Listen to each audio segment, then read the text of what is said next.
Good morning everyone. कल जो start किए थे rate of reaction and concentration of reactants, तो जो रिएक्शन का रेट है that depends on the concentration of reactants. मतलब जितना कॉन्सेंट्रेशन रिएक्टेंट का रहेगा उतनी रिएक्शन की स्पीड इंक्रीज होगी, स्पीड बढ़ेगी। जैसे एक बीकर में दो रिएक्टेंट है ए प्लस बी, अगर स्पीड कब होगी ज्यादा और प्रोडक्ट कौन सा बन रहा, ए और बी कंबाइन हो रहे, बॉन्ड फॉर्म हो रहा दोनों में फॉर दिस रिएक्शन। अब ये रिएक्शन ज्यादा फास्ट कब रिएक्ट होगा, अब एक के ए और बी के दो ही मॉलिक्यूल है, तो ये जब तक सबसे इंपॉर्टेंट होता है कोई भी रिएक्शन होने के लिए दो रिएक्टेंट मॉलिक्यूल का इंटरएक्शन, दोनों का एक दूसरे के साथ कांटेक्ट होना। तो ए और बी, अब ये कांटेक्ट की पॉसिबिलिटी,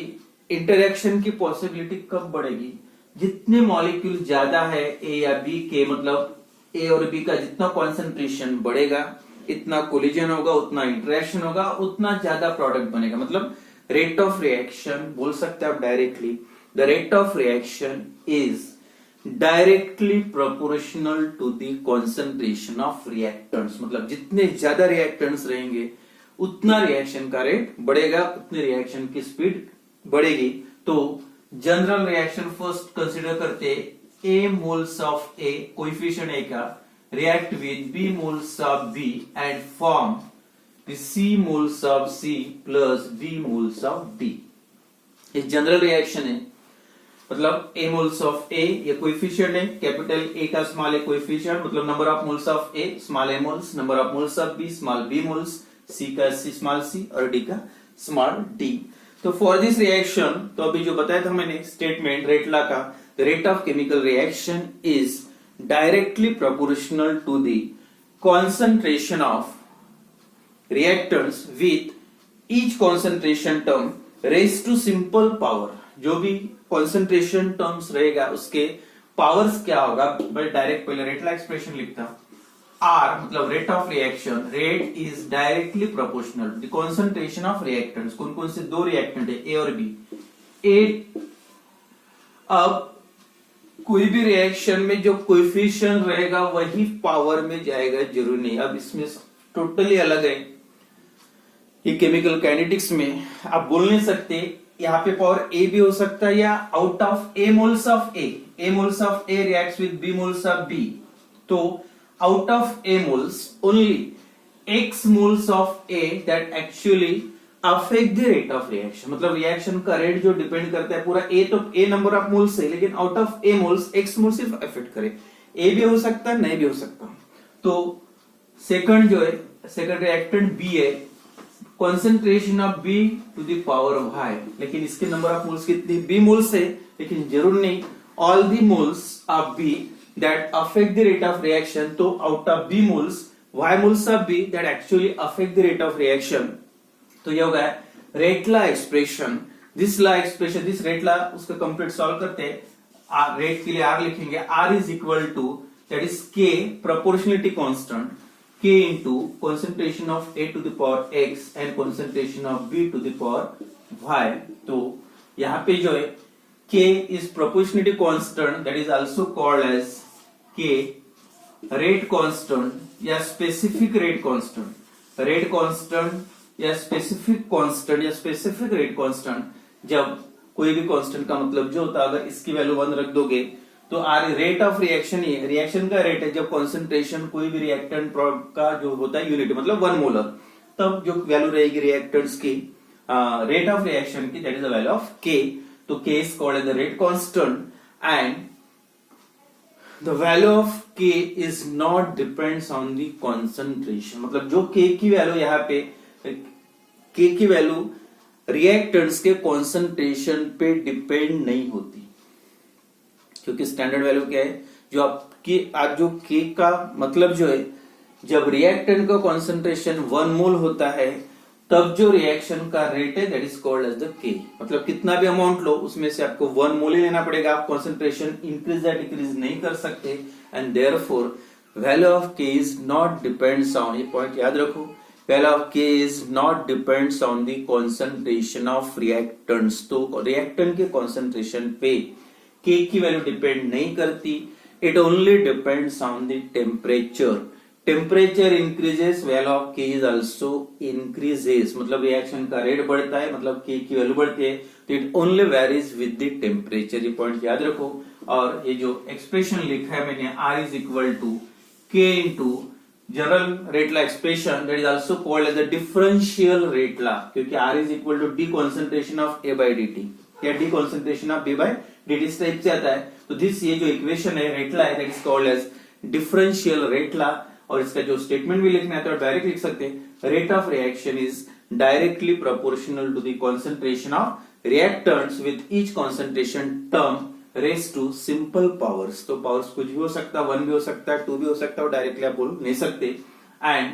वैल्यू ऑफ के जो that depends on temperature but it not depends on the concentration of reactant. Reactant के कॉन्सेंट्रेशन पे के की वैल्यू डिपेंड नहीं करती। एंड सेकंड जो इंपॉर्टेंट है, value of X and Y, जो बताया मैंने, ए मोल्स थे, out of that A moles X moles of A, out of B moles, Y moles of B, that actually affect the rate of reaction, depends on the rate of reaction, and therefore is your power X and Y, and this value of X and Y is only experimentally determined quantity. Experimentally आप determine कर सकते, कोई अगर reaction दिया है तो आप directly बोल नहीं सकते, जैसे H2O2 का decomposition, that form twice H2 plus O2, अगर इस टाइप का रिएक्शन है twice H2 plus O2,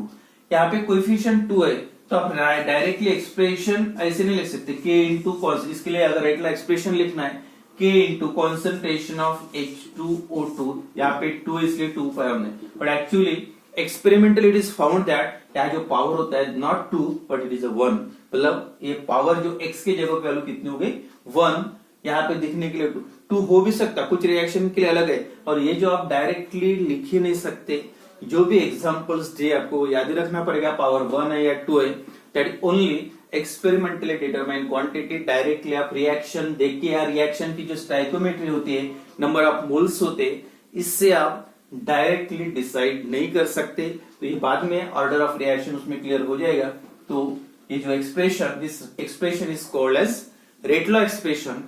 differential rate law expression. तो ये रेट लॉ एक्सप्रेशन कोई भी रिएक्शन के लिए आप लिख सकते हैं, लेकिन डायरेक्टली उसका जो पावर क्या रहेगा वो आप डायरेक्टली बता नहीं सकते, आपको याद रखना पड़ेगा। एंड देन तो ये जो पावर है ये रेट लॉ एक्सप्रेशन के हिसाब से आप कैसे डिसाइड कर सकते हैं, if the value of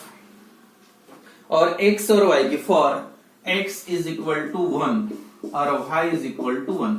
x की भी वैल्यू 1 है, y की भी वैल्यू 1 है, तो एक्सप्रेशन कैसे हो जाएगा, r is equal to k into concentration of a into concentration of b। Power 1 रहा तो लिखने की जरूरत नहीं, x की वैल्यू 1 है, y की वैल्यू 1 है, मतलब आप बोल सकते हैं the rate of reaction is directly proportional to the concentration of a, या एक का कॉन्सेंट्रेशन कांस्टेंट रखा, दूसरे की वैल्यू हो रही, अगर इसका कॉन्सेंट्रेशन a का डबल करोगे तो रिएक्शन का रेट डबल होगा, b का कॉन्सेंट्रेशन डबल करोगे तो रिएक्शन का रेट डबल होगा, मतलब the value of concentration varies linearly with the rate, मतलब रेट के साथ कॉन्सेंट्रेशन कैसे वेरी हो रहा है, लिनियरली, इसकी वैल्यू बढ़ेगी तो रेट की वैल्यू बढ़ेगी। तो इसका मतलब ये जो लिखा है डायरेक्टली प्रोपोर्शनल, और पावर कितना है 1 ये दोनों का। If the value of x and y is equal to 1, मतलब rate of reaction varies linearly with the concentration of reactants. Second, if जैसे A का concentration B का constant रखा, A का डबल करोगे तो रेट की वैल्यू डबल होगी, A का constant रखा B डबल करोगे तो रेट की वैल्यू डबल होगी, first condition. Second, if x is equal to suppose 2 and y is equal to 1, x की वैल्यू 1 है, y की वैल्यू 1 है और x की वैल्यू 2 है, तो एक्सप्रेशन क्या हो जाएगा, r is equal to k into concentration of a to the power 2 and b to the power 1 लिखने की जरूरत नहीं। अब इसके लिए कैसे लिखो, सपोज b का कॉन्सेंट्रेशन कांस्टेंट है और a का बड़ा है, और यहाँ पे पावर कितना है 2, तो ये 2 है, यहाँ पे 1, इसका 1 1 है, a increases a double r double या b double r, but for this type of expression यहाँ पे पावर 2 है, तो इसका मतलब when the concentration of B remains constant, then if the concentration of A is double, the rate become 4 times, क्योंकि power 2 है, इसका पावर इसका सेम नहीं है, अगर सेम रहा तो सेम, डबल करोगे तो ये डबल है, बट अगर पावर 2 है तो इसका मतलब if the concentration of A is double, then rate of reaction become 4 times, लेकिन इसका कांस्टेंट रख रहे और B का चेंज हो रहा, तो rate of reaction same power है, concentration of B is double, rate is double. तो ये कंडीशन। और तीसरी condition, if X and Y is equal to 0, है ना, कोई भी जो पावर होता है तो उसका मतलब 0, आर इज इक्वल टू के, तो एक रिएक्टेंट है ए और उस पावर 0 है, और पावर 0 का मतलब आंसर 1 आता है, मतलब यहाँ पे कॉन्सेंट्रेशन टर्म रहेगा ही नहीं, तो इसका मतलब होता rate of reaction is constant, and that is, इसका मतलब है व्हेन x या y इज इक्वल टू 0 है तो समझ जाओ that is the rate of reaction is independent of the concentration of reactants. तो रिएक्शन का रेट जो है रिएक्टेंट्स के कॉन्सेंट्रेशन पे डिपेंड नहीं करता, if the value of power, मतलब value of x and y, या x एक ही रिएक्टेंट है, x की वैल्यू, या दो रिएक्टेंट है x और y, दोनों की वैल्यू 0 होती है, पावर 0 होता है, तो समझ जाओ rate of reaction is independent of the concentration of reactant. And fourth condition, if x is less than 0, मतलब निगेटिव है, और जब भी पावर निगेटिव होता है तो समझ जाओ जैसे rate of reaction is directly proportional to concentration, reaction का रेट कब बढ़ेगा, अगर कॉन्सेंट्रेशन बढ़ता है ये, लेकिन जब x की वैल्यू निगेटिव होती है, पावर अगर निगेटिव हो तो समझ जाओ the rate of reaction is inversely proportional to the concentration of reactants. तो मतलब अगर रिएक्टेंट का कॉन्सेंट्रेशन बढ़ाओगे तो रिएक्शन का रेट कम होगा, उल्टा होगा। अगर पावर माइनस में है तो 0 रहा तो डिपेंड करता ही नहीं, पॉजिटिव रहा तो डायरेक्टली प्रोपोर्शनल, और अगर निगेटिव रहा तो rate of reaction decreases with increase the concentration of reactants are, concentration अगर बढ़ाओगे तो रिएक्शन का रेट कम होगा, इफ कॉन्सेंट मतलब वैल्यू ऑफ जो x की वैल्यू जो होती है वो लेस देन 0 होती है, मतलब निगेटिव, तो ऑर्डर जो x जो वैल्यूज होते हैं इट में भी निगेटिव भी हो सकता, पॉजिटिव भी हो सकता, फ्रैक्शन भी हो सकता और 0 भी हो सकती, तो उसको ऑर्डर बोलना है, लास्ट में आगे है ये टॉपिक। तो value of x and y में भी positive, negative, integral and also fraction में भी वैल्यू पॉसिबल है। तो ये जो रेटला एक्सप्रेशन है, और रेटला कोई भी रिएक्शन के लिए आप अगर लिखना है how to write the rate law expression, अगर ये रिएक्टेंट से गिव्स प्रोडक्ट तो R is equal to K into concentration of H2O2, जो अभी बताया मैंने, पावर 2 लिख सकता है यहाँ पे, लेकिन पावर 2 नहीं, experimentally it is found that the concentration term to the power क्या है, ये स्पेशल ये रिएक्शन के लिए decomposition of H2O2 is equal to 1, therefore x की वैल्यू कितनी होगी 1, तो 1 भी हो सकता है, तो वो डिपेंड करता है एक्सपेरिमेंट कंडीशन, तो डायरेक्टली आप ये डिसाइड नहीं कर सकते x और y की वैल्यू क्या हो सकती, तो इसके बेसिस पे सिंपल प्रॉब्लम्स आते, उसका एक प्रॉब्लम लेंगे।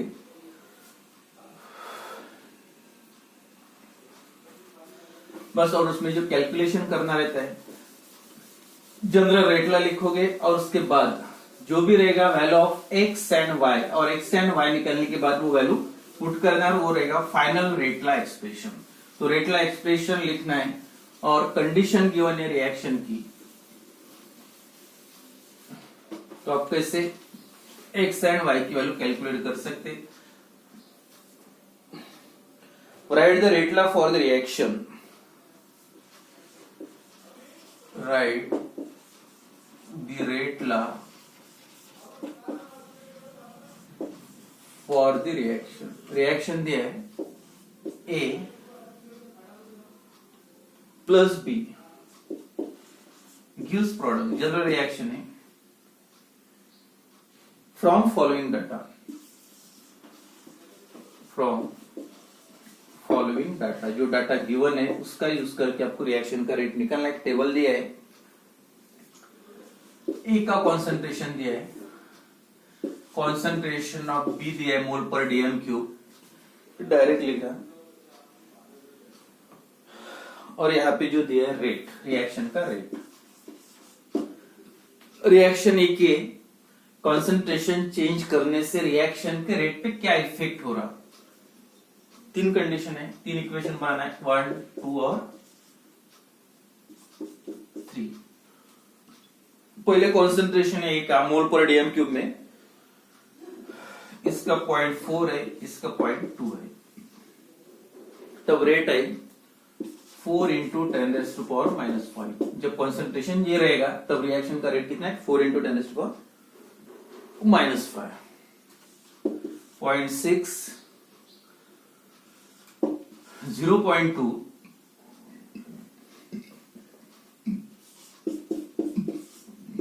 6 इंटू 10⁻⁻5, मतलब 0.2 से बड़ा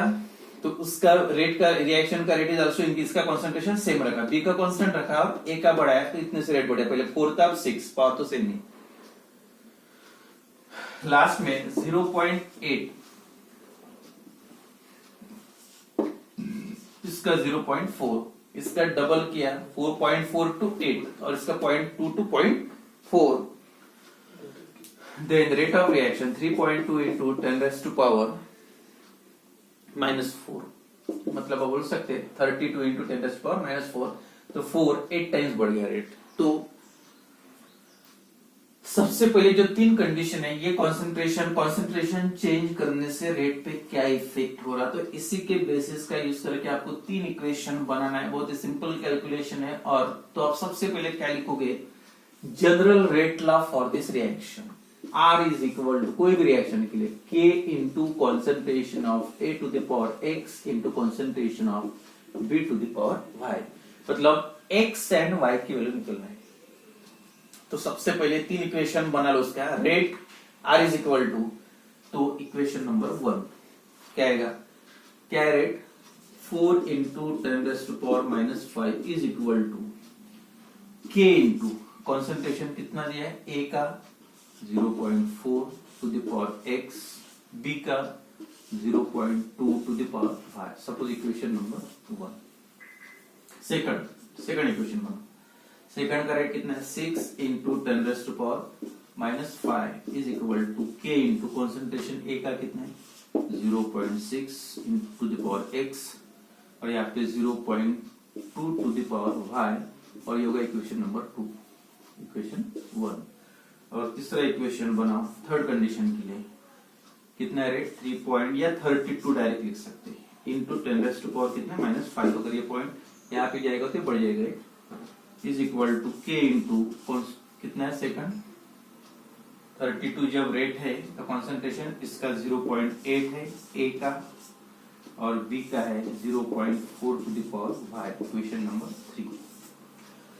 कुछ भी इक्वेशन 1 या 2 को डिवाइड करके x एंड y के सिंपल मैथमेटिकल कॉन्सेप्ट है। तो सबसे पहले क्या करो, इक्वेशन 2 डिवाइडेड बाय इक्वेशन, मतलब इक्वेशन 2 से इक्वेशन 1 को अगर आप डिवाइड करोगे, ऑब्जर्वेशन मतलब फ्रॉम ये ऑब्जर्वेशन से आपने तीन इक्वेशन बने, डिवाइडिंग इक्वेशन 2 बाय 1, इक्वेशन 2 को अगर आपने 1 से डिवाइड किया तो क्योंकि सेम है कैंसिल हो जाएगा और इससे y निकल गया, x की वैल्यू मिल जाएगी। उसके बाद थर्ड के लिए same equation 1 divided equation 3 divided by equation 1, equation 3 divided by equation 3 से इक्वेशन 4 या इक्वेशन 3 डिवाइडेड बाय इक्वेशन 1। तो डिवाइड करें, मल्टीप्लाई करो, कैसे करके एक कैंसिल होना चाहिए, दूसरे की वैल्यू पुट कर सकते। तो फर्स्ट डिवाइड इक्वेशन या इक्वेशन 2 बाय 1 इक्वेशन को 2 से डिवाइड करो, इक्वेशन 2 डिवाइडेड बाय 1 यानी 2 को डिवाइड इक्वेशन 2 बाय 1, इक्वेशन 2 ये इक्वेशन, इसको आपको 1 से डिवाइड करना है, क्या आएगा equation 2 6 into 10⁻⁻5 divided by 4 into 10⁻⁻5 is equal to K, यहाँ पे क्या इक्वेशन 2 का 0.4 टू द पावर X और नहीं सेकंड इक्वेशन है न्यूमरेटर में 6 0.4 ने 0.6 टू द पावर X और यहाँ पे 0.2 टू द पावर 5 और 1 0.4 to the power x and 0. Same है 2 to the power y. अब क्या होगा, पावर 5 कैंसिल, यहाँ पे आएगा 6/4 is equal to K cancel, 0.2 power y power 5 ये कैंसिल. अब क्या बचे 0.6, ये दोनों सेम है, पावर भी सेम है, तो आप डायरेक्ट लिख सकते पॉइंट यहाँ पे, इसका पॉइंट यहाँ पे करोगे तो 6/4 to the power common x to the power x, 6/4 6/4, मतलब इसके वैल्यू यहाँ पे पावर कितना होना चाहिए, x की वैल्यू कितनी हो गई, सेम है तो x is equal to 1, therefore x is equal to 1. अब x की वैल्यू 1 मिल गई. अब सेकंड क्या करना है आपको, y की वैल्यू. अब y की वैल्यू निकालने के लिए इक्वेशन 3 का यूज करो, डिवाइड इक्वेशन 3/1. 1 से इक्वेशन 3 को डिवाइड करो. अब 3 का कौन सा है देखो, डिवाइड इक्वेशन 3/1. ये 3 है, 32 into 10⁻⁻5 divided by 4 into 10⁻⁻5 is equal to K A का कॉन्सेंट्रेशन है 0.8 to the power x, 0.4 to the power y, और इक्वेशन 1 का 0.1 के लिए 0.4 टू द पावर x और 0.2 टू द पावर y, और 5 कैंसिल, 4 डिवाइड बाय 32 कितना आ जाएगा 8 is equal to K cancel, x power same है, 8 डिवाइड बाय 4 कितना हो जाएगा 2 to the power x,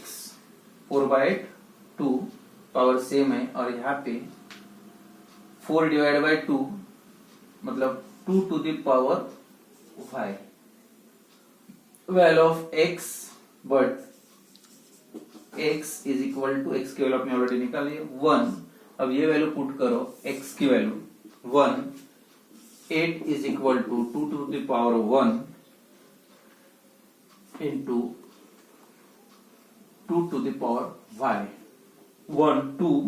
therefore 2 to the power y is equal to 8 को डिवाइड करोगे तो कितना आ जाएगा 4. अब 2 to the power y मतलब ये 2 कब आएगा, 2 to the power 2 करोगे तो therefore 2 2 सेम, तो y therefore y is equal to कितना है 2. तो x की वैल्यू 1, y की value 2, and therefore rate last में लिखना है r is equal to k into concentration of a to the power x की वैल्यू कितनी 1 and concentration of b to the power y मतलब 2. ये 1 नहीं भी